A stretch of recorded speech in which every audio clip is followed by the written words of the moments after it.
যদি হঠাৎ করে একদিন হারিয়ে যাই, কেউ কি খুঁজবে? হয়তো না। যদি আমার আইডি থেকে ভিডিও পোস্ট করা না হয়, কেউ কি মিস করবে? হয়তো না। ইনবক্সে মেসেজ আসবে কিন্তু সিন হবে না, রিপ্লাই পাবে না, পরে থাকবে ওইভাবেই। কেউ কেউ হয়তো অপেক্ষায় থাকবে, এই বুঝি আসলো অনলাইনে। আবার কেউ কেউ হয়তো টেরও পাবে না, কেউ একজন নেই, কেউ একজন হারিয়ে গেছে। হঠাৎ একটা সময় কারোর হয়তো মনে পড়বে, কে জানি আর নেই। কষ্ট করে নামটা সার্চ করবে, পুরনো ভিডিওগুলো দেখবে আর ভাববে হুট করে কোথায় চলে গেল। আবার কেউ কেউ হয়তো একদিন দুই দিন না পেয়ে ফ্রেন্ড লিস্ট থেকে আনফ্রেন্ড করে দেবে।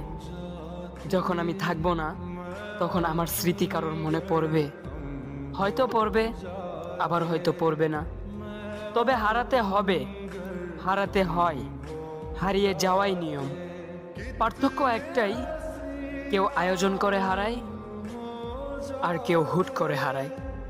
আমি না হয়